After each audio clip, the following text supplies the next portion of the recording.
பாடங்களும் உங்களுடைய ஆசிரியர்கள் நடத்தியிருப்பார்கள், நீங்களும் படித்திருப்பீர்கள். ஆனாலும் ஒரு சில மாணவர்கள், அதாவது படித்த மாணவர்கள் சில நேரங்களில் இந்த மாதிரி உணர்வதற்கு வாய்ப்பு இருக்குது. என்ன அப்படின்னா, சில மாணவர்கள் நிறைய மார்க் வாங்குறாங்க, கொஞ்சமாக படித்து நான் நிறைய படிக்கிறேன், ஆனாலும் என்னால் நிறைய மார்க் வாங்க முடியறதே இல்லை. அதுக்கு என்ன காரணம் அப்படின்னு நம்ம யோசிக்கலாம். அதுக்கு என்ன காரணம்னா, அதாவது எல்லாத்தையும் படிக்கக்கூடாது. நாம் என்ன பண்ணணும்னா, விஷயம் எல்லாத்தையும் தெரிஞ்சுக்கிட்டு நாம் எதில் கான்சென்ட்ரேட் பண்ணணும்னா, எந்த கேள்விகள் தேர்வில் அதிகமாக திரும்ப திரும்ப கேட்கப்படுகிறது அப்படிங்கிறத நம்ம பார்த்துக்கணும். அதாவது ஒவ்வொரு தொழிலுக்கும் ஒரு ரகசியம் இருக்குது இல்லையா? அது மாதிரி நாமளும் படிக்கிறதில் வெற்றி பெற வேண்டும் என்றால் நாமளும் சில ட்ரிக்கெல்லாம் பார்க்கணும். அதாவது நமக்கும் சில எப்படி படிக்கணுங்கிறத நம்ம தெரிஞ்சுக்கிட்டு படிக்கணும். சும்மா எல்லாத்தையும் படிச்சுட்டு முதல் 3 பாடம் படிப்பாங்க, மீதி 5 பாடத்தை அப்படியே விட்டுருவாங்க. அப்படி பண்ணால் நமக்கு மார்க் வராது. அதாவது எல்லா பாடமும் படிக்கணும், செலக்டிவாக எது படிக்கணும், எது படித்தா குறைந்த நேரத்தில் நம்ம அதிக மதிப்பெண்கள், அதாவது குறைஞ்ச நேரம் படித்தா அதிக மதிப்பெண்கள் நம்மளால் எப்படி வாங்கலாம் அப்படிங்கிறத நம்ம தெரிஞ்சுக்கலாம். அதில் நான் உங்களுக்கு இன்றைக்கி எதை பற்றி நான் சொல்ல போகிறேன் அப்படின்னா, ஒன் வேர்டில் எப்படி நம்ம மார்க் ஸ்கோர் பண்ணுறது. நம்ம எல்லாருக்குமே தெரியும் இல்லையா, 40 ஒன் வேர்டு நமக்கு கேட்குறாங்க. ஸோ அப்போது 1 மார்க் கேள்விகள் 40 கேள்விகள் கேட்கப்படுகின்றன. அதில் நாம் எப்படி, ஏன்னா பாருங்கள், இந்த 1 மார்க் கேள்விக்கு நம்ம ஒரு வார்த்தையிலையோ அல்லது 2 வார்த்தையிலையோ தான் பதில் எழுத போகிறோம். நம்ம இப்போ 20 மார்க் கேள்வியோ 8 மார்க் கேள்வியோ 8 மார்க் கேள்விக்கெல்லாம் ஒரு 20 லைனாவது படிக்க வேண்டியிருக்கு. 20 மார்க் கேள்விக்கு ஒரு 40 லைனாவது நம்ம படிக்க வேண்டியிருக்கு. ஸோ அப்போ படித்து அதுலேயும் நம்ம 20 மார்க் முழுசாக வாங்குவோமா அப்படிங்கிறது சந்தேகம். இது பாருங்கள், ஒரே ஒரு வார்த்தை 1 மார்க். அப்போ மிக எளிதாக நம்மளால் அந்த 40 மார்க்கை நம்மால் பெற முடியும். அதுவும் இதற்கு பதிலளிக்கக்கூடிய நேரம் கூட மிக மிக குறைவு. என்னென்னா 20 நிமிடம், அதிகபட்சம் 15 நிமிடங்களிலிருந்து 20 நிமிடத்திற்குள் நாம் 40 கேள்விகளுக்கும் நாம் விடையளித்து விடலாம். 40 மார்க், அது கரெக்டாக இருந்தால் நமக்கு 40 மார்க் கிடைக்க போகுது. ஸோ காமர்ஸை பொறுத்தவரையில் நாம் 1 மார்க்கில் நிறைய மதிப்பெண்கள் பெற்றுட்டோம்னா ஃபெயில் ஆகிறதுக்கான வாய்ப்புகள் மிக குறைவு. ஸோ அப்போ இந்த 40 மார்க் ஒன் வேர்டை நம்ம எப்படி நம்ம வாங்குறது அப்படிங்கிறத நாம் எளிதாக, அதாவது சில விஷயங்களை நம்ம ரொம்ப படிக்காமல் அந்த கான்செப்டை தெளிவாக புரிஞ்சுக்கிட்டோம் அப்படின்னு சொன்னாவே நம்மளால் விடையளிக்க முடியும். நம்ம போய் எக்ஸாம் ஹாலில் உட்காந்துட்டு யாரடா சொல்லி தருவாங்க அப்படின்னு சொல்லிட்டு 1 காட்டுறது 2 காட்டுறது, 1வது இது ரைட்டா 2வது ரைட்டா அப்படின்னா அடுத்தவர்களை நம்பி போவதற்கு பதிலாக நம்மையே நம்பி நாம் போகலாம். அப்போ நம்ம எப்படி படிக்காமல் மார்க் வாங்குறது, இது எப்படி நம்ம விஷயங்களை எளிதாக மனதில் நிறுத்தி கொள்ள முடியும் அப்படிங்கிறத தான் நான் இப்போ உங்களுக்கு சொல்கிறேன். எந்தெந்த கேள்விகள் அதிக தடவை கேட்கப்படுகிறது, எந்தெந்த பாடத்தில் நீங்கள் முன்வேர்டுக்கு அதிக கவனம் செலுத்தி படிக்க வேண்டும் அப்படிங்கிறத தான் இப்போ உங்களுக்கு நான் தெளிவுபடுத்த போகிறேன். இப்போ என்ன அப்படின்னு சொன்னால், நம்ம முதல்ல நம்ம தெரிஞ்சுக்க வேண்டிய விஷயம் என்ன அப்படின்னா, நமக்கு மொத்தம் எத்தனை பாடங்கள் இருக்குது அப்படின்னு பார்க்கணும். முதல்ல எத்தனை பாடங்கள்? 8 பாடங்கள். ஸோ அதாவது நமக்கு இப்போ அந்த 40 கேள்வியில் கூட 20 கேள்விகள் கோடிட்ட இடத்தை நிரப்பு, 20 கேள்விகள் சரியான விடையை தேர்ந்தெடுத்து எழுது. அப்போ 20 சூஸ் வரப்போகுது, 20 ஃபில்லப்ஸ் வரப்போகுது. ஸோ நாம் புஸ்தகத்தில், அதாவது மேக்சிமம் கேள்விகள் ஒன் வேர்டு எல்லாமே புத்தகத்திற்கு பின்னால் கொடுக்கப்பட்ட கேள்விகளிலிருந்து தான் கேட்கப்படுகிறது. ஸோ அப்போ எந்த பாடத்தில் நம்ம அதிகமாக நம்ம படிக்கணும், எந்தெந்த கேள்விகளை எப்படி நம்ம ஞாபகத்தில் வச்சுக்கிறது, ஒவ்வொரு பாடத்துலையும் எத்தனை ஒன் வேர்டு இருக்குது, எத்தனை அவங்க கேட்பாங்க, நாம் எவ்வளோ மார்க் நம்மளால் வாங்க முடியும் அப்படிங்கிறத நாம் இன்றைக்கி தெரிஞ்சுக்க போகிறோம். இதில் பார்த்தீங்க அப்படின்னு சொன்னால், ஃபஸ்ட்டு நம்ம பார்க்க போகிறது என்ன அப்படின்னா, எத்தனை பாடங்கள் இருக்குது, எத்தனை கேள்விகள் இருக்கின்றன, அந்த பாடத்திலிருந்து எத்தனை கேள்விகள் கேட்கப்படும் அப்படிங்கிறத நம்ம முதல்ல தெரிஞ்சுக்கலாம். முதல் பாடம் அப்படின்னு சொல்லி நீங்கள் எடுத்துக்கிட்டீங்க அப்படின்னு சொன்னால், அதில் முதல்ல சூஸ், சரியான விடையை தேர்ந்தெடுத்து எழுது. அடுத்து பார்த்தீங்க அப்படின்னு சொன்னால், இது ஃபில்லப்ஸ். ஸோ எத்தனை ஃபில்லப்ஸ் இருக்குது, எத்தனை சூஸ் இருக்குது. இப்போ பாடம் 1, பாடம் 1ல் இப்போ என்னென்னா பாடம் 1, பாடம் 1ல்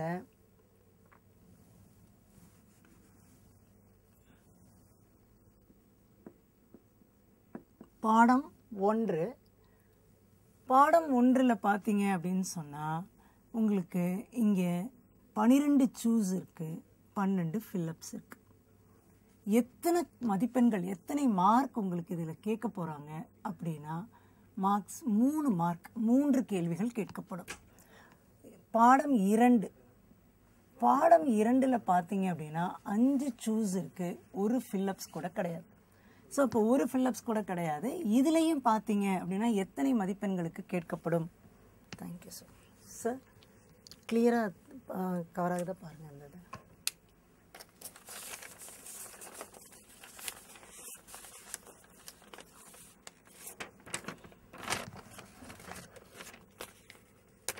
இதுலேயும் 3 மதிப்பெண்களுக்கு கேட்கப்படுகிறது. பாடம் 3 பாடம் 3ல் எப்படின்னு சொன்னால் உங்களுக்கு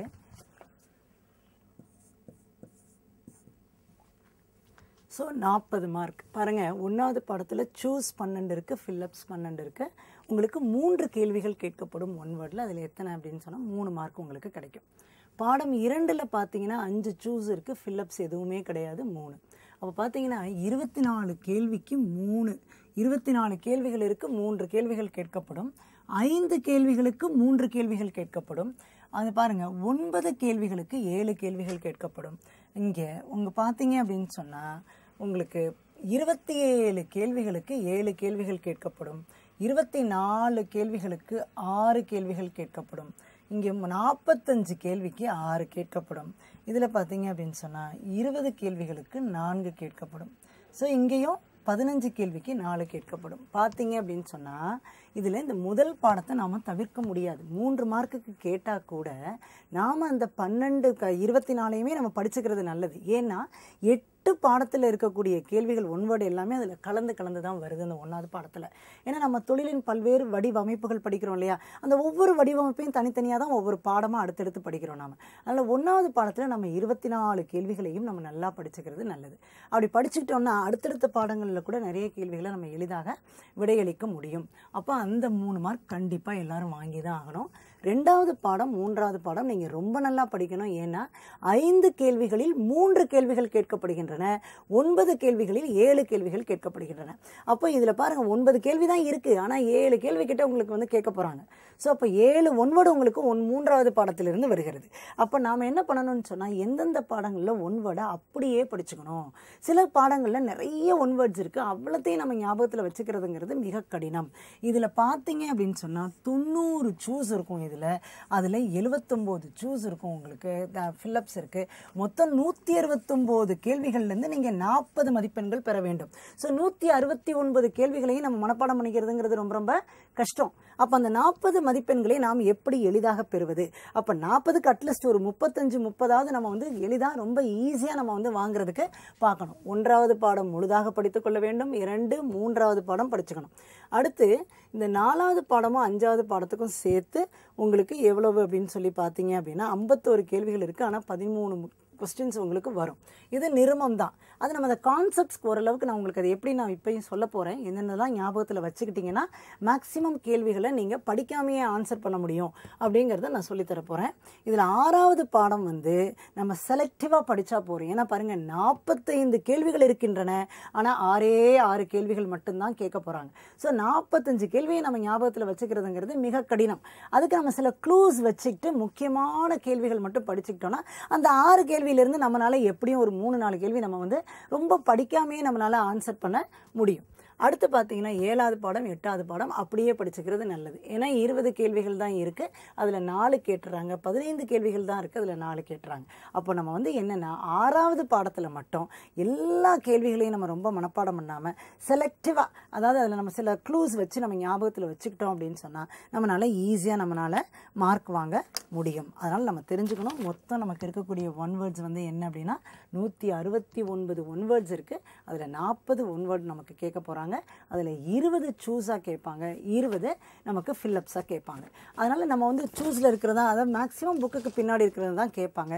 ஏதோ 1, 2 அதுவுமே நீங்கள் அந்த பெரிய கேள்விகளில் படித்த கொஸ்டினில் தான் கேட்பாங்க. அதனால் கொஞ்சம் யோசித்து எழுதுகிற மாதிரி. மற்றபடி சில நேரங்களில் உங்களுக்கு லக் இருந்தால் 40 கேள்வியும் புஸ்தகத்துக்கு பின்னாடி இருக்கிறதே உங்களுக்கு வந்துடும். ஸோ இப்போ நாம் முதல் பாடத்தில் எதெல்லாம் ஞாபகத்தில் வச்சுக்கிட்டா அந்த 24 கேள்விக்கும் நம்மளால் ஈஸியாக ஆன்சர் பண்ண முடியும். நான் சில முக்கியமான விஷயங்கள் உங்களுக்கு என்னன்னு நான் சொல்கிறேன். அந்த முதல் பாடத்தில் நீங்கள் என்னெல்லாம் ஞாபகத்தில் வச்சுக்கிட்டிங்கன்னா எல்லா ஒன்வேர்டும் நீங்கள் ஞாபகத்தில், அதாவது ஒரு பெரிய கேள்விக்கு 40 லைன் மனப்பாடம் பண்ணுறோம் இல்லையா, இதில் ஒரு 10 விஷயத்தை நம்ம ஞாபகத்தில் வச்சுக்கிட்டோம் அப்படின்னு சொன்னால் அதில் கேட்கக்கூடிய ஆன்சர்ஸை நம்மளால் ஒன்வேர்டு டக்குன்னு ஒரு நிமிஷம் ஒரு வார்த்தை எழுதி நம்ம ஒரு மார்க்காக நம்ம என்ன பண்ணிடலாம், கன்ஃபார்மாக வாங்கிடலாம். அதனால் இது எல்லாருக்கும் புரிஞ்சிருக்கும் அப்படின்னு நான் நினைக்கிறேன்.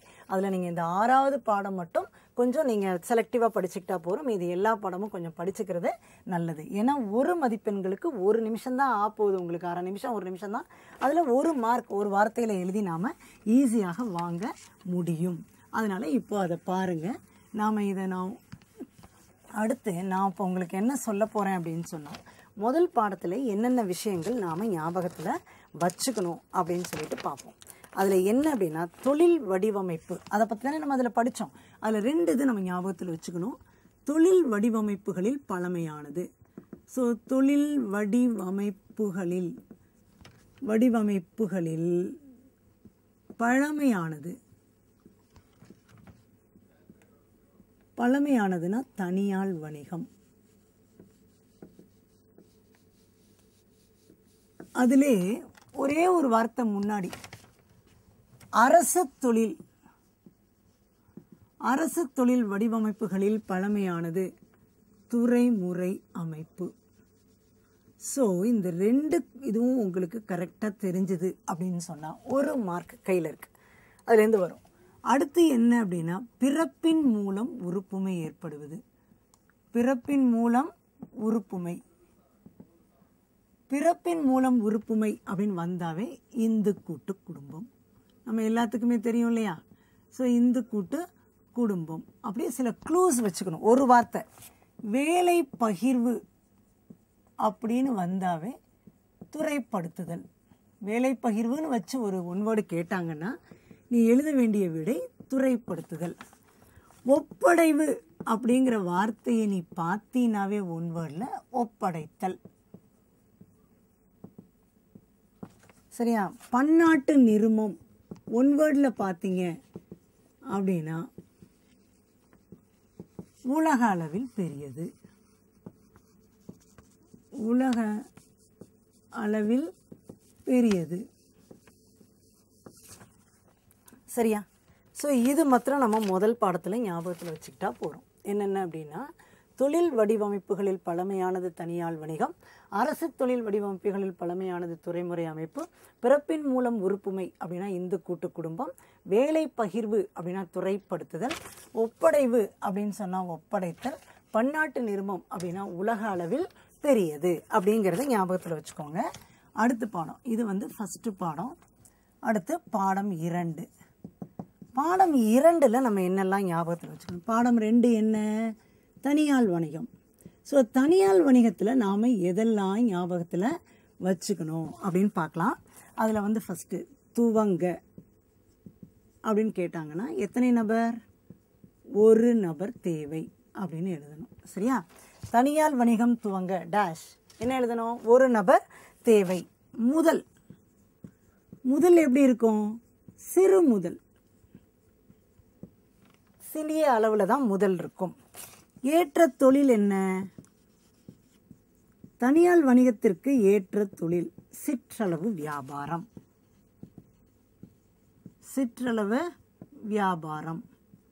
ஸோ இந்த க்ளூஸை வச்சு படிச்சுக்கிட்டு ரகசியத்தை பற்றி ஒரு கொஸ்டின் கேட்டாங்க அப்படின்னா காக்க முடியும்.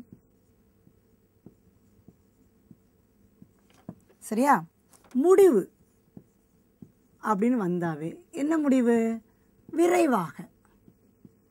ஸோ இந்த கொஸ்டின், இந்த முடிவுன்றதை பற்றி கேட்டாங்கன்னா நம்ம என்ன எழுதணும்? விரைவாக. தனி சட்டம், இதை வச்சு நீங்கள் பெரிய கொஸ்டின் கூட நீங்கள் எழுதலாம்.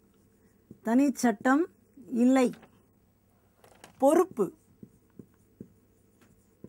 வரையறுக்கப்படாதது. தனியால் வணிகத்தின் பொறுப்பு வரையறுக்கப்படாதது அல்லது வரையறா பொறுப்பு. பதிவு தேவையில்லை. ஸோ இதை மட்டும் நம்ம ஞாபகத்தில் வச்சுக்கிட்டா போதும்.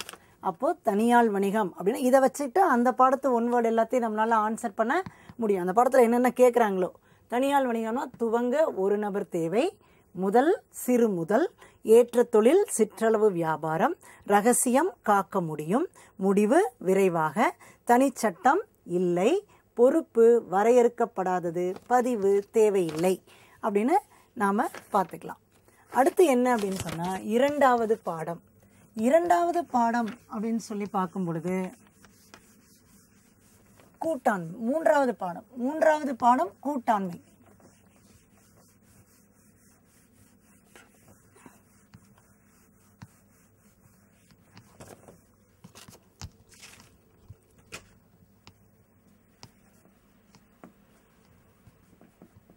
பாடம் 3 கூட்டாண்மை. பாடம் 3 கூட்டாண்மையில் நாம் எதெல்லாம் ஞாபகத்தில் வச்சுக்கணும் அப்படின்னு சொன்னால், ஏற்படுவது அப்படின்னா ஒப்பந்தத்தால். ஒப்பந்தம் எப்படி இருக்கணும்? ஒப்பந்தம் எப்படி இருக்கணும் அப்படின்னு சொன்னால், முத்திரைத்தாளில் எழுத்து வடிவில். முத்திரைத்தாளில் எழுத்து வடிவில் இருக்க வேண்டும். ஸோ உறவு, அங்கே என்ன உறவு முறை இருக்கிறது கூட்டாண்மையை பொறுத்தவரையில்? முகவர் மற்றும் முதல்வர். முகவர் மற்றும் முதல்வர்.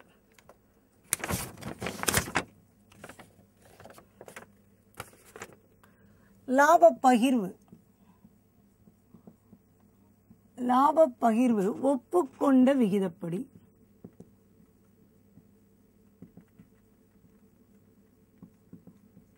லாப பகிர்வு ஒப்புக்கொண்ட விகிதப்படி. சட்டம், இந்திய கூட்டாண்மை சட்டம். கூட்டாண்மை சட்டம் 1932. 1932. பொறுப்பு வரையறுக்கப்படாதது. நீங்கள் கொஸ்டினாக படிக்கிறத விட இதை ஞாபகத்தில் வச்சுக்கிட்டு பொறுப்புன்னு கேட்டாவே கூட்டாண்மையா? பொறுப்பு வரையறுக்கப்படாதது. பதிவு விருப்பத்திற்குட்பட்டது.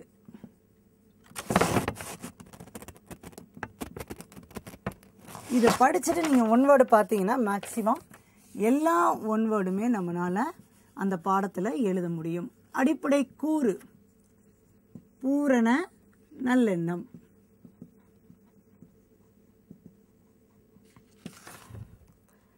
நபர்